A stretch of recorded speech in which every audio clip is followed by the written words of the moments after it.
Hey, I'm Di McQueen, licensed clinical social worker, family and addiction expert.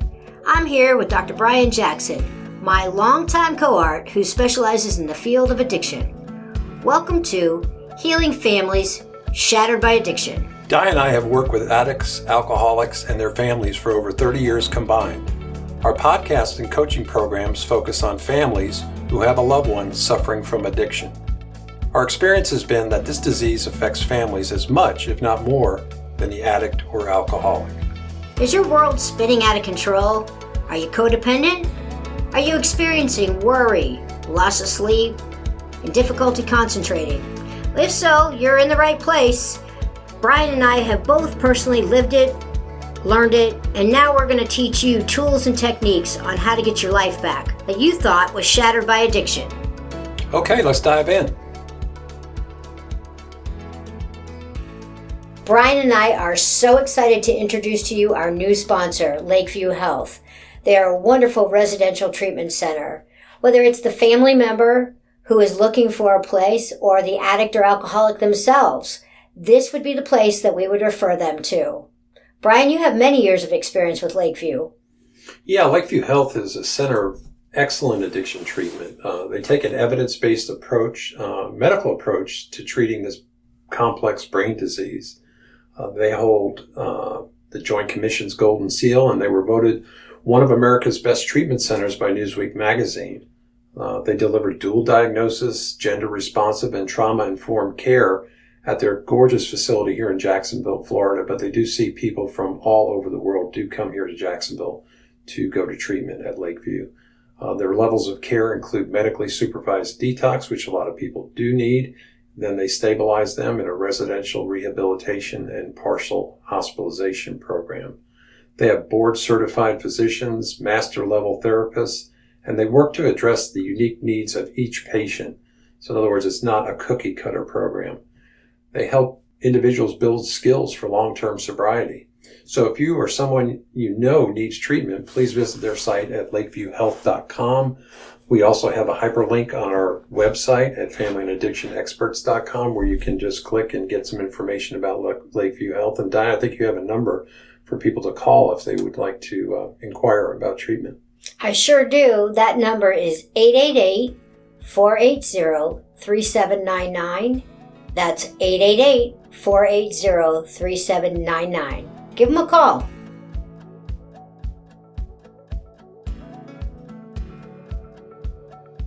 Hey everybody, welcome back to Healing Families Shattered by Addiction. I'm Di McQueen, and I'm joined today with Dr. Brian Jackson, my good friend and cohort for many, many years. How you doing, B? I'm doing great, Di. Good to see you. Good to see you. Thanks for having me on.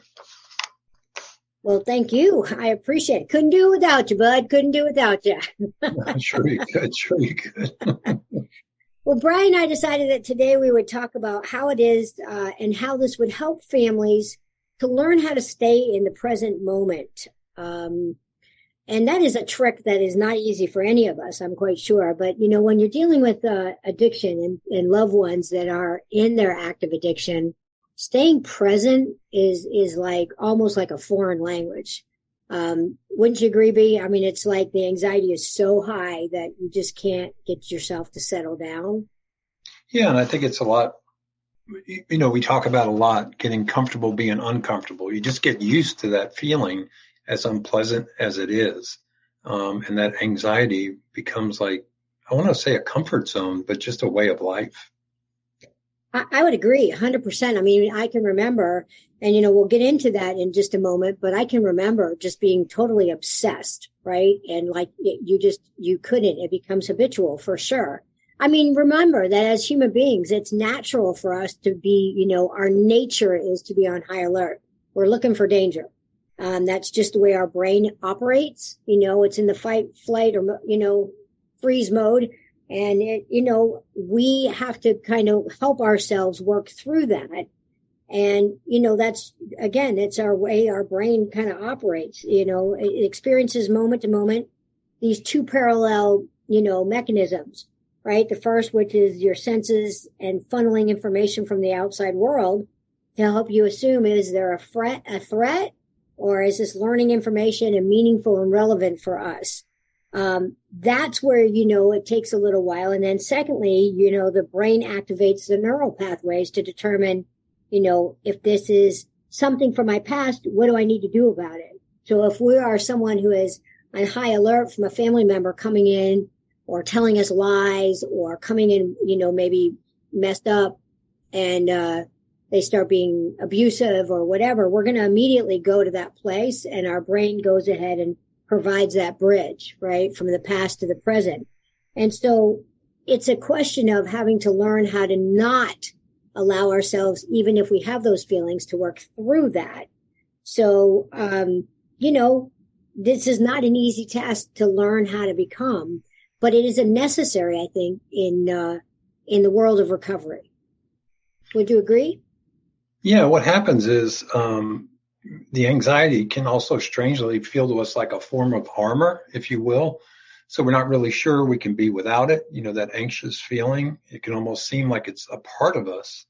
And we may even think that the anxiety is necessary because on a certain level, we believe that if we anticipate or imagine what we fear, we can somehow have more control over the situation. So a lot of this anxiety is connected to this delusion, if you will, of anxiety. I'm not saying that people are delusional, but that's kind of where we fall into.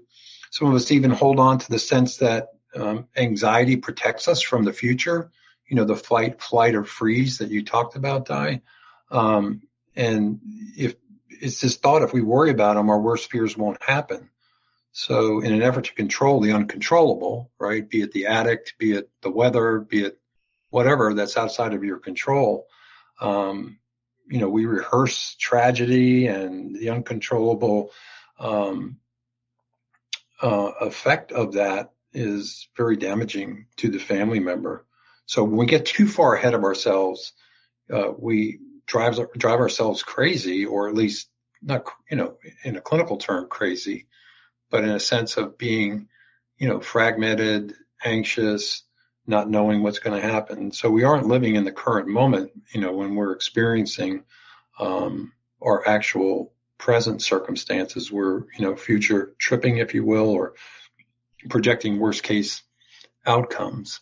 And that can lead to, a flat, dull, unhappy day.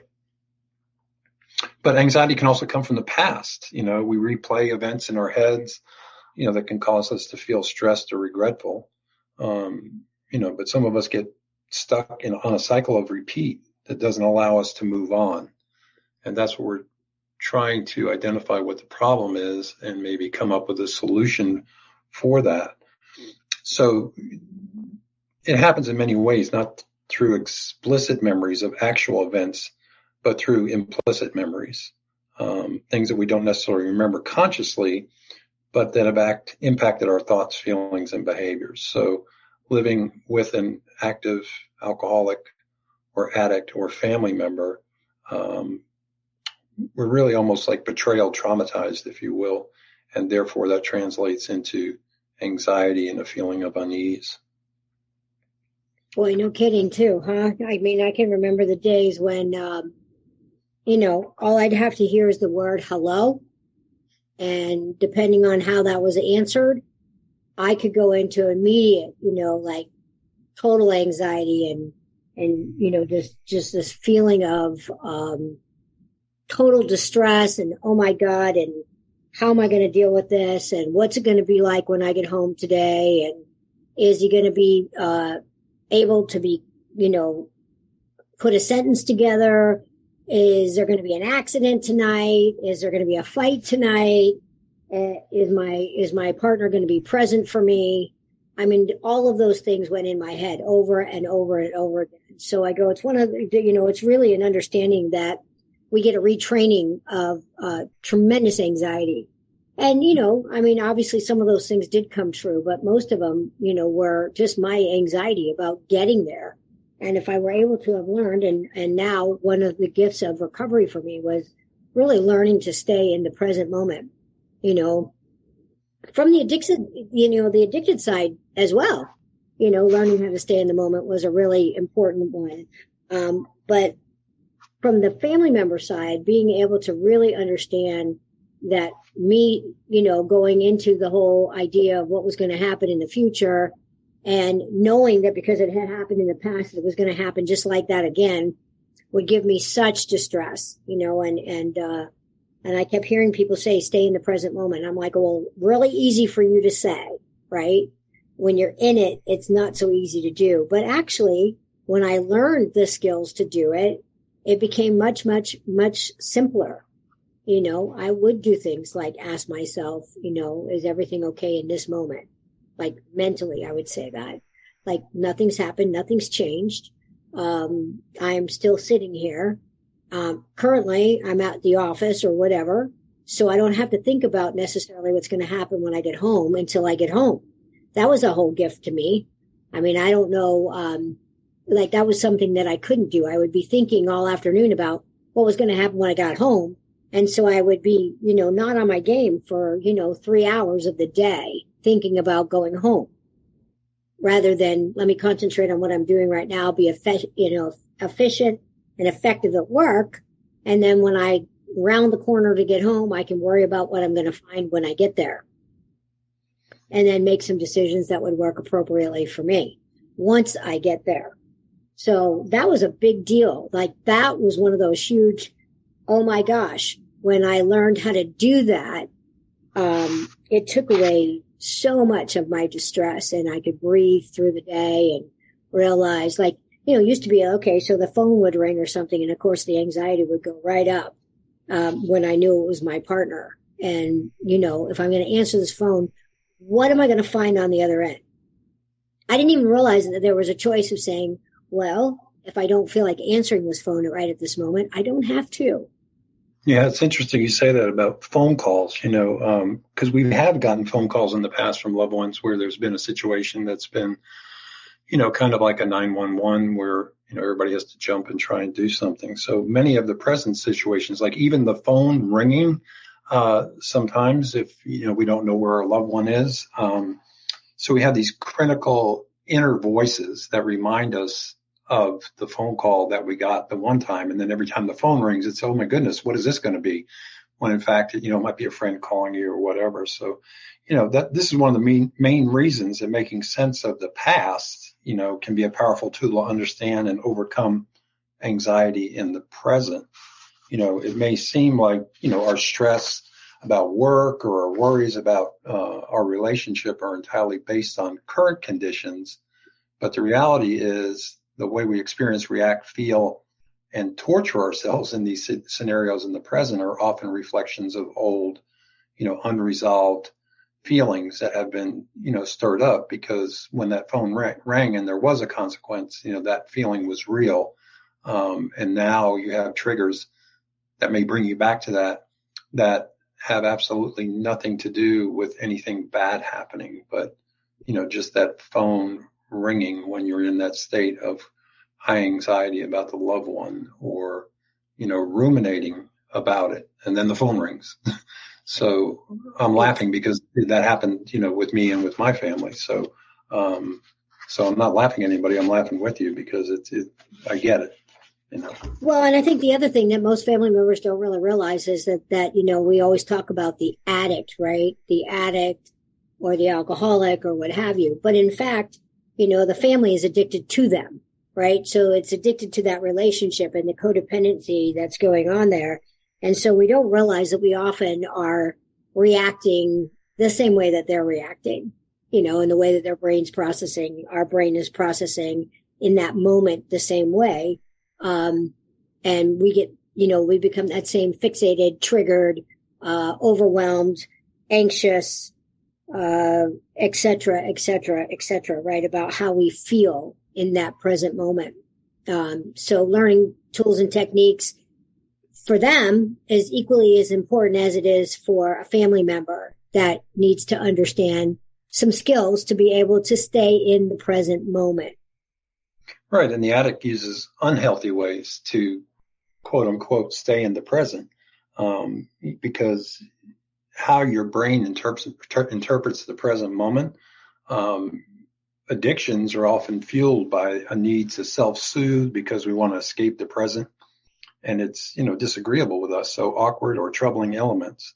So using addiction in this way puts in place a practice of present moment disconnection, and that becomes habitual. And obviously that is a self-destructive way to escape their feelings as to what's going on in the present or in their day when their mind starts racing. And so, we always talk about drinking and drugging as being a symptom of something else. So typically it's a self-medication of some underlying feeling of anxiety, depression, shame, guilt, all those things that come with the title addict, alcoholic.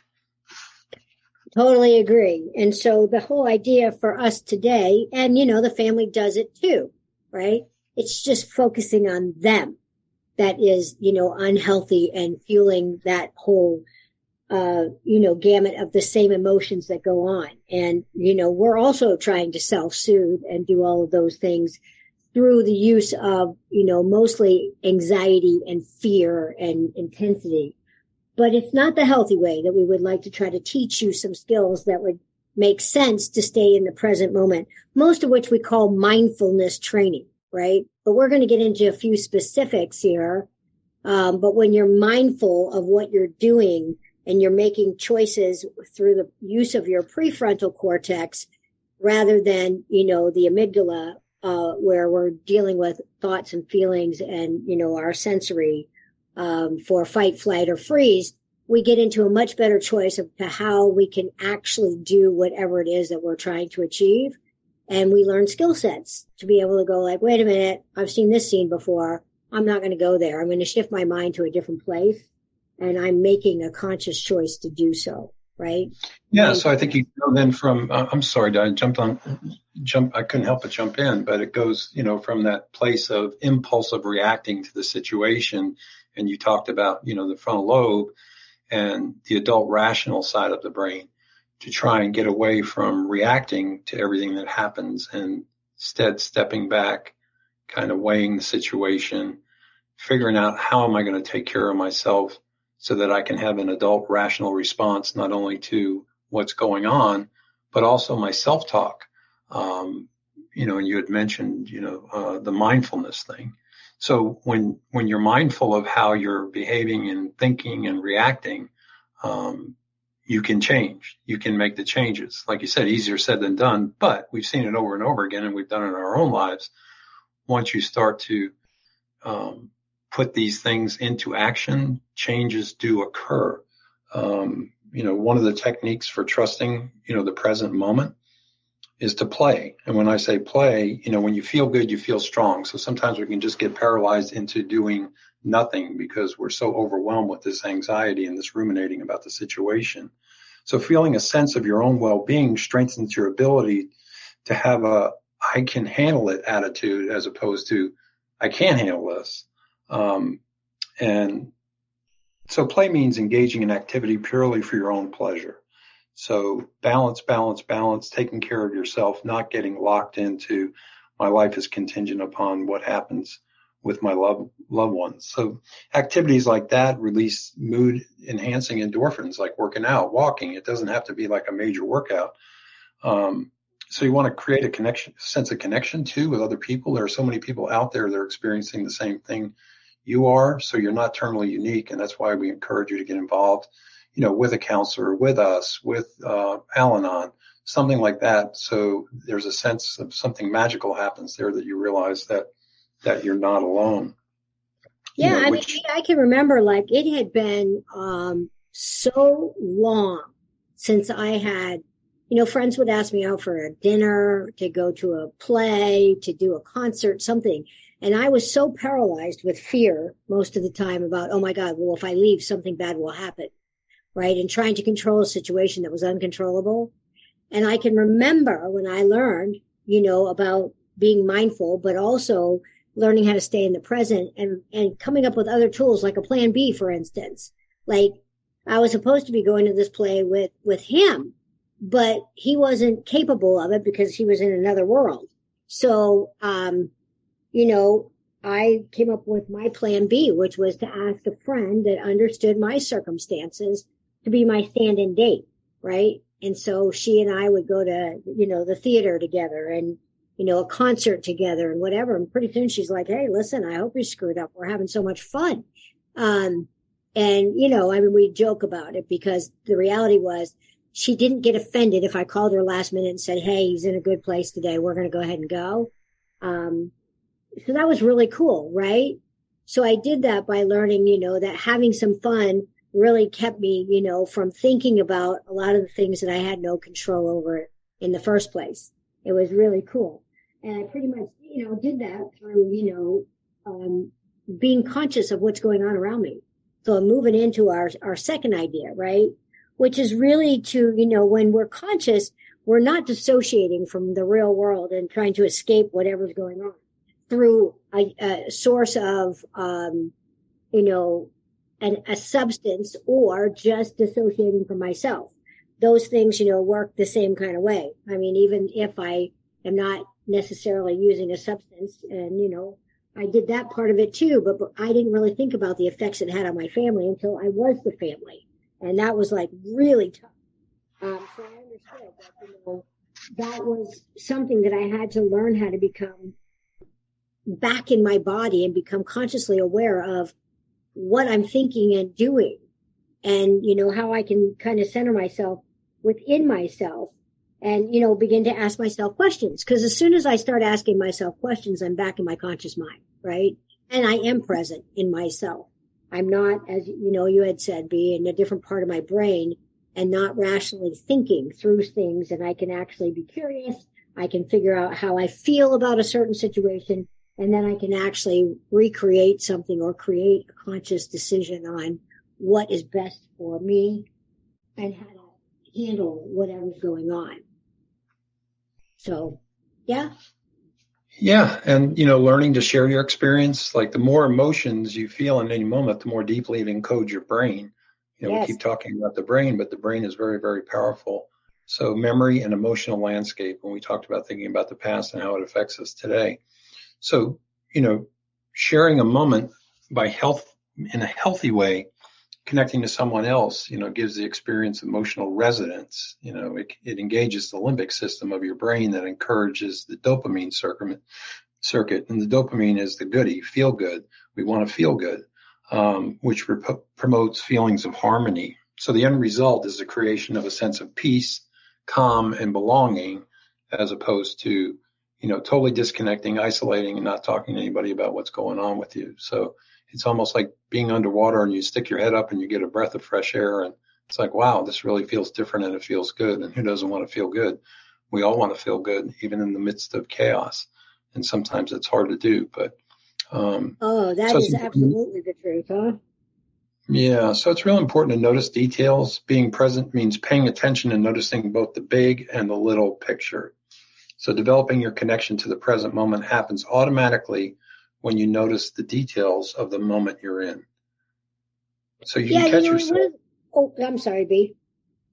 Yeah, if you catch yourself like future tripping is what I call it, or projecting bad outcomes in the future, today is kind of burnt up with, feelings of what might happen, and that type of projection is almost,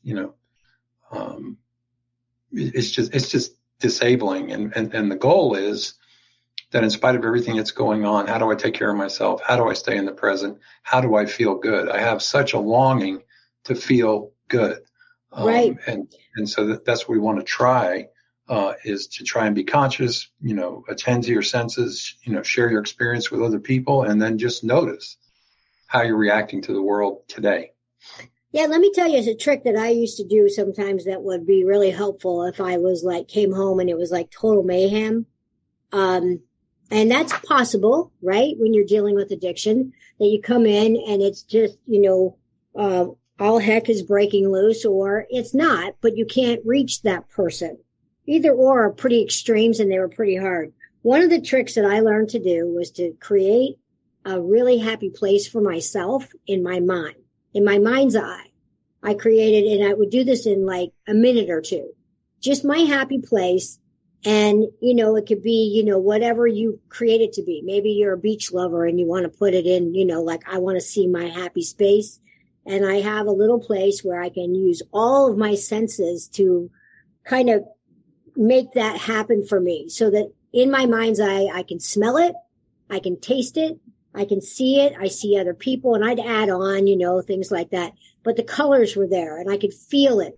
I could feel if there was another person sitting next to me. I could feel the waves smashing over me. That kind of thing is a really helpful tool for me. It was for me, but it was something that, was given to me early on, that when you first come in and you need a couple minutes just to get yourself back together, so that you aren't way out there going, oh my God, and starting down the roads of the future. And oh my God, we're back in this space again. But to ground yourself in the present moment by giving yourself this ability to create a safe space for yourself using all of your five senses. You could hear the waves. You could see that, the birds flying by, whatever.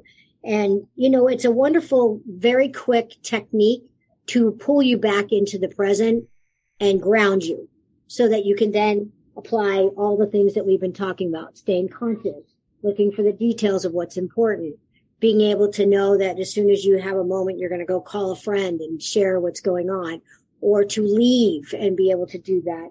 And then also, finding your ways of really being able to play and engage much more in having fun. Because when we can do that, all the negative isn't so dramatic. We get to balance that out and understand. So, staying present is a really tricky one. It's probably one of those, in those top 10 things that are necessary to stay connected and grounded. If I'm going to get through or be able to deal with someone who is actively using or abusing in the addictive world, at least it was for me. I feel like that was a really, really important technique to learn. It does take some practice. And as we always say, right, in our world, we use progress, not perfection, which is we may not do this perfectly every single time. But if you can grab those moments and start the process, guaranteed you keep practicing, it will get better and better and better. And it's so much better. Like I said, it's like on most of these things, when we project how things are going to be, a lot of the times that's not true, right? The majority of the time, that's not true. So staying present is one of those things will help us to keep from, projecting out there what is taking place when in fact we don't know what we're up against until we are actually in the moment. And then we'll make decisions based on having a conscious mind that is ready and prepared to make some decisions that are important to take care of ourselves in the present moment. Right? Yeah, and that nugget of visual imagery that you threw out there that you use for yourself, Di. I think every one of us can think of a place where we actually felt calm and relaxed. And the beauty about visual imagery of wherever that place is for you, you don't have to leave your place of work. You don't have to go do meditation or go do a workout. You can just take a few moments to close your eyes, imagine that place, and you'll be amazed at how your body will start to relax if you really focus on that. So visual imagery is something that you can call up at any time. It doesn't require, this major move that you have to make to get to a calm place. And a lot of times that will be something that will break through the anxiety.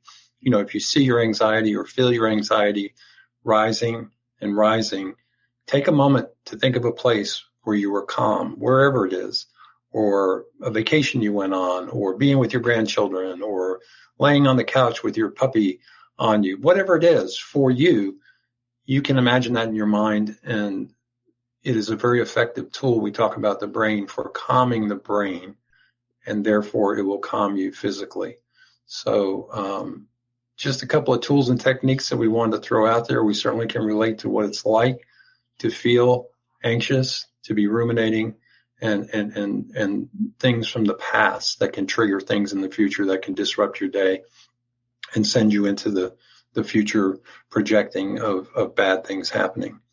Right. Well, we don't want to give you guys all of the tools and techniques for staying in the present moment in this one podcast, because there's many others, but these are some pretty primal, just really basic, let's get down to fundamentals and how to bring you to that place of staying in the present moment so that you can make choices and, helpful, suggestions and thoughts about how you're going to deal with your addict or alcoholic as they continue to use and abuse and what you need to do for yourself. So Brian, I really appreciate your time today. As always, we look forward to helping you with healing families shattered by addiction. And B, why don't you tell them how they can get a hold of us? Well, first of all, think of your happy place. If that's a takeaway from the podcast, think about what your happy place is and try and use it. But you can email us at info@familyandaddictionexperts.com. We will get back to you if you have any questions or anything you just like to share with us. We also have our podcasts up on the website at www.familyandaddictionexperts.com. That's www.familyandaddictionexperts.com. We're also on Spotify, iTunes, YouTube, all over the place. So we'll be back in a couple of weeks, and hopefully this has been helpful for everybody. It's been helpful for me to hear it again. Fantastic. Appreciate it, B, and we'll see you really soon. Thank you. Meantime, see you soon, Beth. Yeah, in the meantime, we hope that you are all healing the families that have been shattered by addiction. Come back and see us anytime. Thanks so much for joining our podcast, Healing Families Shattered by Addiction. We'll be back in a couple of weeks with more important tools, techniques, and ways for you to focus on you instead of the alcoholic or addict in your world. Until then, please go to our website, familyandaddictionexperts.com. That's familyandaddictionexperts.com. You'll also see links to our Facebook and Instagram pages. Please also, if you have any emails that you would like to send us, that's info@familyandaddictionexperts.com. That's info@familyandaddictionexperts.com. With any thoughts, feelings, questions that you may have for us, we would love to hear from you, and we look forward to seeing you in a couple of weeks.